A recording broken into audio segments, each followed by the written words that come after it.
بسم اللہ الرحمن الرحیم۔ یہ گلزار دبستہ کا آج کا ہمارا پہلا سبق ہوگا، ٹھیک ہے؟ آپ غور سے ایک ایک سبق کو سماعت فرمائیں، انشاءاللہ بہت زیادہ آپ کو نفع ہوگا فارسی کو سمجھنے میں بھی اور اردو کی تراکیب کو یعنی ترکیبوں کو سمجھنے میں بھی، اردو بولنے میں بھی اور اردو پڑھنے میں بھی اور اردو سمجھنے میں بھی بہت زیادہ نفع آپ کو ہونے والا ہے۔ تو گلزار دبستہ کا آج ہمارا سب سے پہلا سبق ہونے والا ہے۔ دیکھیے صفحہ نمبر 1، گلزار دبستہ حصہ اول۔ بسم اللہ الرحمن الرحیم۔ میں اللہ ہی کے نام سے شروع کرتا ہوں جو بہت مہربان اور نہایت رحم کرنے والا ہے، ٹھیک ہے؟ یہ عربی میں لکھی ہوئی ہے، اس کا ترجمہ ہم نے کر دیا۔ باقی جب ہم اس کتاب کو مکمل کرنے کے بعد عربی سکھانا شروع کریں گے تو اس کے اصول اور ضوابط ہم وہی بیان کریں گے کہ با کیا ہے، اسم کیا ہے، اللہ کیا ہے، رحمان کیا ہے، رحیم کیا ہے، کون ان میں صفت ہے، کون اسم ہے، کون مضاف ہے اور کون مضاف الیہ ہے اور کون جار مجرور ہے، ٹھیک ہے؟ وہاں انشاءاللہ ہم آپ کو سمجھائیں گے۔ تو اس وقت تو ہمارا مقصد ہے فارسی کی اس کتاب کو پڑھانا، چونکہ ہمارے طلباء نے اور طالبات نے تیسیر المبتدی کو مکمل پڑھ لیا ہے، اس لیے اب ان کا مشورہ ہوا کہ گلزار دبستہ کو اس کے بعد پڑھا دیا جائے۔ تو آج ہمارے گلزار دبستہ کا پہلا سبق ہے۔ فرماتے ہیں نمبر 1، ان فقروں میں اضافت کی ترکیبوں کو دیکھو اور خیال کرو، ٹھیک ہے؟ یعنی غور کرو۔ تو یہاں سے لے کر یہاں تک یعنی اس پوری سطر میں مرکب اضافی کو لے کر آئے ہیں، ٹھیک ہے؟ مرکب اضافی کو لے کر آئے ہیں۔ تو آپ اگر غور سے پڑھیں گے تو بہت زیادہ نفع ہوگا۔ دیکھیے آب زر، آب کے معنی پانی، زر کے معنی سونا۔ اب ترجمہ ہوا سونے کا پانی۔ کف دست، کف کے معنی ہتھیلی، دست کے معنی ہاتھ، ہاتھ کی ہتھیلی۔ دل من، دل کے معنی دل یعنی قلب اور من کے معنی میرا یا میں، میرا دل، میرا دل۔ سرے وے، سرے وے، اس کا سر۔ یہ دیکھیے سر کے معنی سر اور وے واحد غائب کی ضمیر ہے۔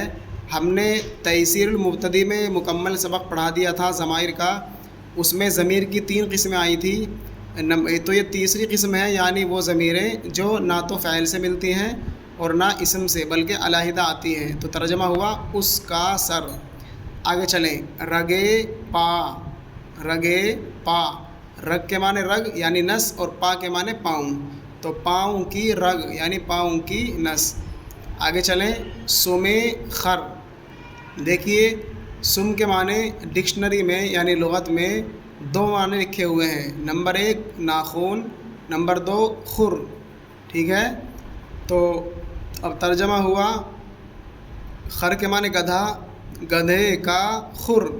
چونکہ گدھے کے ناخن ترجمہ نہیں کر سکتے، یہ تو آپ بھی جانتے ہیں، گدھے کے ناخن نہیں بلکہ خر ہوتے ہیں، تو گدھے کے خر یا گدھے کا خر۔ دم آب، دم آب، دم کے معنی دم، آب کے معنی پانی، پانی کا دم، پانی کا دم۔ تو آپ نے اگر غور کیا ہوگا اس پوری کی پوری سطر میں یہ اضافت کی ترکیبیں لے کر آئے ہیں، اسی کو انہوں نے فرمایا کہ ان فقروں میں اضافت کی ترکیبوں کو یعنی مرکب اضافی کو دیکھو۔ اور آپ نے دیکھا کہ اس میں آپ کو معلوم ہے کہ مرکب اضافی کی جو ترکیب ہوتی ہے اس کے ترجمے میں کا، کی، کے یا را، ری، رے آتا ہے۔ جیسے آب زر ہم نے ترجمہ کیا تو کیا ترجمہ کیا؟ سونے کا پانی، تو اس میں کا آ گیا۔ آگے چلیں، نمبر 2 صفت موصوف کی ترکیبوں کو دیکھو اور خیال کرو، یعنی اس کے اندر موصوف اور صفت کو لے کر کے آئے ہیں۔ یہ جو تقریباً سوا لائن آپ کو نظر آ رہی ہے یہاں سے لے کر یہاں تک، اس سوا لائن کے اندر تقریباً صرف موصوف کو اور صفت کو لے کر کے آئے ہیں۔ اور موصوف صفت بھی ہم نے آپ کو تیسیر المبتدی میں پڑھا دیا تھا، اگر آپ کو یاد ہوگا، کہ جس کی اچھائی یا برائی بیان کی جائے اس کو موصوف اور جو اچھائی یا برائی بیان کی جائے اس کو صفت کہتے ہیں۔ تو دیکھیے شیر نر، شیر نر، شیر کے معنی شیر جس کو عربی میں اسد بھی کہتے ہیں، اور نر کے معنی مذکر یعنی جینٹس، سمجھے؟ تو نر شیر، نر شیر۔ دیکھیے موصوف صفت کے ترجمے میں کا کی کے یا را ری رے نہیں آتا ہے، بلکہ اس میں صفت ہی معنی ہوتا ہے، تو ترجمہ اس لیے ہوا نر شیر۔ اسپِ چابک، اسپ کے معنی گھوڑا، چابک کے معنی چالاک، ہوشیار، عقل مند، ترجمہ ہوا چالاک گھوڑا۔ خط خوب، خط کے معنی خط یعنی تحریر، اور خوب کے معنی خوبصورت، تو خوبصورت تحریر۔ نان گرم، نان کے معنی روٹی، اور گرم کے معنی گرم، گرم روٹی۔ آب خنک، آب کے معنی پانی، اور خنک کے معنی ٹھنڈا، کیا ترجمہ ہوا؟ ٹھنڈا پانی، ٹھیک ہے۔ رنگ شوخ، رنگ شوخ، رنگ کے معنی رنگ اور شوخ کے معنی لغت میں دو معنی لکھے ہوئے ہیں۔ اگر ہم اس کو شوخ پڑھتے ہیں یعنی واو مجہول کے ساتھ، واو مجہول کے ساتھ جیسے کہ ہم پڑھ رہے ہیں شوخ، تو لغت میں لکھا ہوا ہے بے باک، ٹھیک ہے؟ کیا لکھا ہوا ہے؟ فرہنگ عامرہ میں لکھا ہوا ہے اس کے معنی بے باک، لیکن یہاں ترجمہ بے باک نہیں ہوگا، اور اس کے جو دوسرے معنی لکھے ہوئے ہیں شوخ، یعنی کہ اگر ہم اس کو معروف پڑھتے ہیں شوخ، تو وہ تو یہ پڑھا ہی نہیں جائے گا یہاں، چونکہ یہاں سب کو معلوم ہے جو کتاب پڑھنے پڑھانے والے ہیں کہ یہ شوخ نہیں ہے بلکہ شوخ ہے، یعنی واو مجہول ہے۔ تو واو مجہول کی شکل میں اس کا ترجمہ اگرچہ لغت میں بے باک لکھا ہوا ہے، لیکن اس کا ترجمہ جو کیا جائے گا وہ ہے بھڑکیلا رنگ، کیا؟ بھڑکیلا رنگ، یا پھر ترجمہ یہی کرو جو لکھا ہوا ہے کہ شوخ رنگ۔ آگے چلیں۔ رخت کہنا، رخت کے معنی سامان آتا ہے، ساز و سامان آتا ہے، فرنیچر آتا ہے، ٹھیک ہے۔ کہنا کے معنی پرانا، ترجمہ ہوا پرانا سامان۔ کلاہ نو، کلاہ نو، کلاہ کے معنی ٹوپی اور نو کے معنی نئی، تو نئی ٹوپی۔ تو اس پوری سطر کے اندر تقریباً 1.25 سطر ہے شعر نر سے لے کر کلاہ نو تک، یہاں سے لے کر یہاں تک صرف اس بات کو سمجھایا گیا ہے کہ اس میں پہلا والا تو موصوف ہے اور دوسرا والا صفت، ہر ایک میں اسف موصوف ہے، چابک صفت، خط موصوف ہے، خوب صفت، نان موصوف ہے، گرم صفت، بالکل آخر تک اسی طرح آپ سمجھ لیں یہاں تک۔ اسی طرح اوپر پہلا والا مضاف ہے اور دوسرا والا مضاف الیہ، پہلا والا یعنی کف مضاف ہے اور دست مضاف الیہ، دل مضاف ہے اور من مضاف الیہ، سر مضاف ہے اور وے مضاف الیہ، یعنی یہاں تک سب اسی طرح ترکیب ہوں گی۔ تو پہلی لائن کے اندر مرکب اضافی کو اور دوسری لائن یعنی دوسری سطر کے اندر مرکب توصیفی کو انہوں نے بیان کیا ہے۔ انہوں نے تقریباً 8 9 10 مثالیں دی ہیں۔ ان مثالوں کے ذریعے اب آپ دوسری مثالیں بنانے پر قادر ہو سکتے ہیں۔ ان کو خوب اچھے سے یاد کیجئے گا تاکہ دوسری مثالوں کے بنانے پر اور دوسری مثالوں کے سمجھنے اور سمجھانے پر آپ قادر ہو سکیں۔ آگے چلیں۔ نمبر 3، دیکھو ان جملوں میں موصوف مفرد اور صفتیں مرکب ہیں۔ کیا مطلب؟ یہ فرمانا چاہ رہے ہیں کہ ابھی بھی یہاں بھی موصوف صفت ہی ہم لے کر آ رہے ہیں اور اوپر بھی موصوف صفت لے کر آئے تھے، لیکن ان موصوف صفت میں اور ان موصوف صفت میں ہم نے تھوڑا سا ڈیفرنس کر دیا اور فرق کر دیا۔ فرق کیا ہے؟ فرق یہ ہے، فرماتے ہیں کہ پہلا والا جو موصوف ہوگا وہ تو مفرد ہوگا اور صفت جو ہوگی مفرد نہیں بلکہ مرکب ہوگی، یعنی 2 اسموں سے مل کر تب وہ صفت بنے گی، ٹھیک ہے۔ اب یہ مثال دے رہے ہیں جیسے گلے شوق رنگ، گلے خوش، شوق نہیں خوش، گلے خوش رنگ، تو اچھا رنگ والا پھول، گل کے معنی پھول، خوش کے معنی اچھا اور رنگ کے معنی رنگ، تو اچھے رنگ والا پھول۔ تو یہ جو پہلا والا ہے یہ موصوف مفرد ہے اور یہ خوش رنگ یہ مرکب توصیفی ہو کر تب بنا ہے صفت اس کی۔ آواز دلکش، آواز کے معنی آواز اور دل معنی دل اور کش کشیدن سے کھینچنا فعل امر، تو آواز دلکش کا ترجمہ ہوا دل کھینچنے والی آواز، دل کو لبھا لینے والی آواز۔ کتاب خوش خط، کتاب خوش خط، کتاب کے معنی کتاب اور خوش خط کے معنی اچھی تحریر والی یا اچھی خط والی۔ اچھی تحریر والی کتاب، اچھی تحریر والی کتاب۔ پیر خم کمر، پیر خم کمر، پیر کے معنی بوڑھا، خم کے معنی ٹیڑھا اور کمر کے معنی کمر، تو ٹیڑھی کمر والا بوڑھا، ٹیڑھی کمر والا بوڑھا۔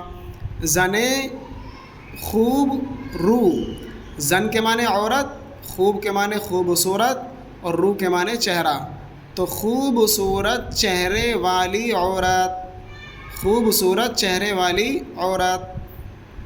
طفل نو خیز، طفل نو خیز، طفل کے معنی بچہ اور نو کے معنی نیا، جیسے کہ ابھی اوپر آیا تھا نو کلاہ نو، یہ بھی نو تھا اور یہ بھی نو، اس لیے ایک ہی جگہ آپ الفاظ کو بہت اچھے سے یاد کر لیں تاکہ دوسری جگہ آپ خود بخود اس کے آتے ہی اس کو پہچان لیں کہ کیا ہے اور اس کے معنی کیا ہیں۔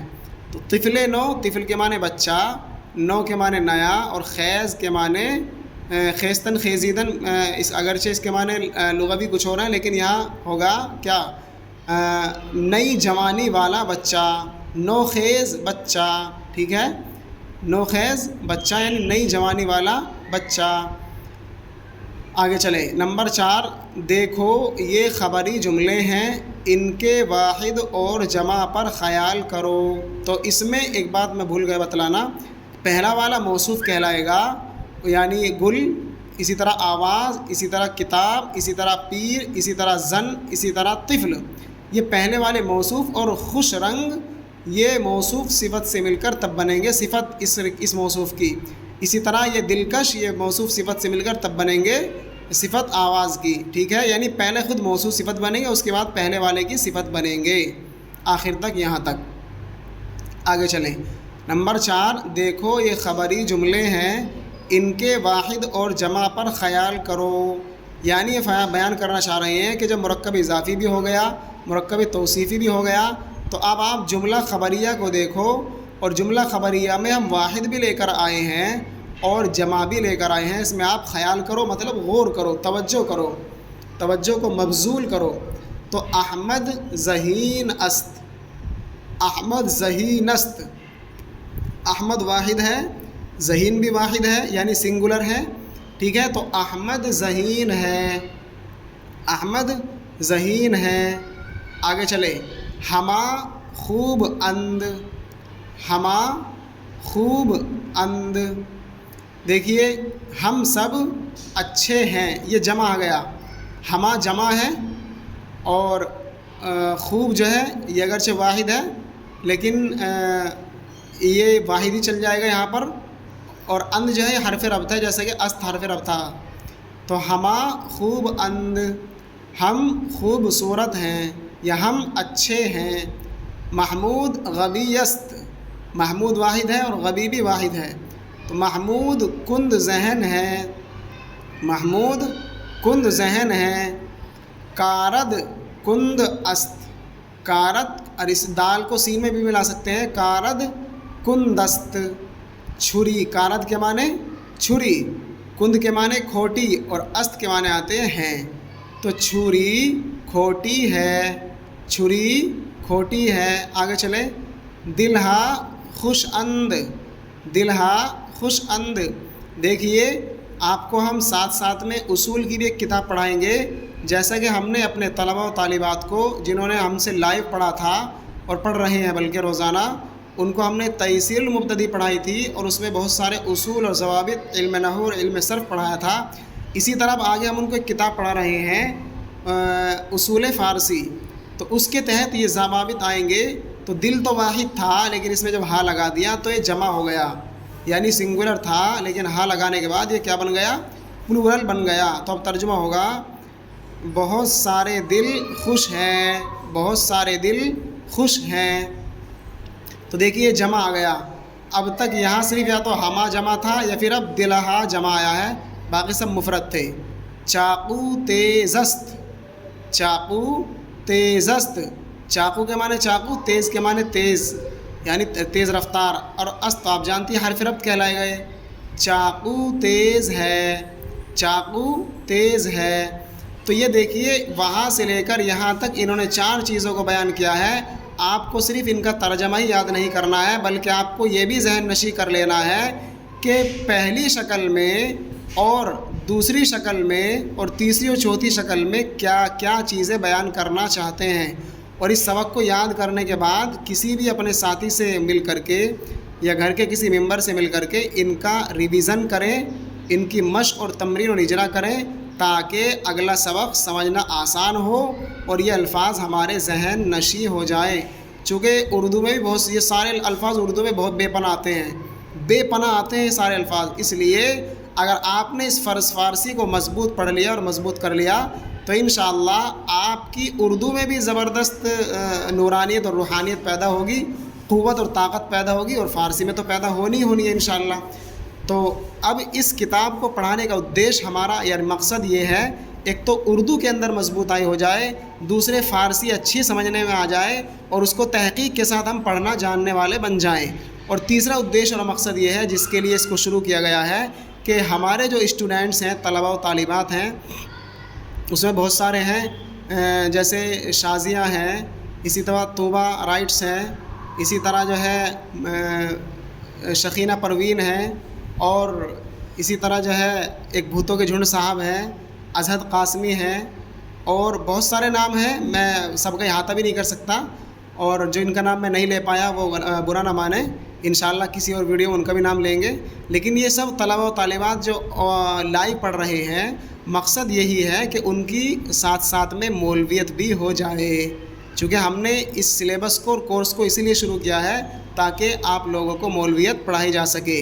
تو آج کا پہلا سبق ہمارا پہلے صفحے تک رہے گا، اس کا بار بار ریویژن کریں، اور انشاءاللہ اگلی ویڈیو میں آپ کو دوسرا چیپٹر پڑھایا جائے گا، یعنی دوسرا سبق پڑھایا جائے گا جو صفحہ نمبر 2 پر ہے۔ یہ دیکھیے اگلا سبق ہمارا یہ ہوگا، ٹھیک ہے؟ تو آپ تب تک اس ویڈیو کو بار بار توجہ سے پڑھیں اور یاد کریں۔ انشاءاللہ اگلی ویڈیو میں آپ سے پھر ملاقات کرتے ہیں۔ اگر کوئی چیز معلوم کرنی ہو تو آپ کمنٹ کر کے معلوم کر سکتے ہیں، ٹھیک ہے؟ السلام علیکم ورحمۃ اللہ وبرکاتہ۔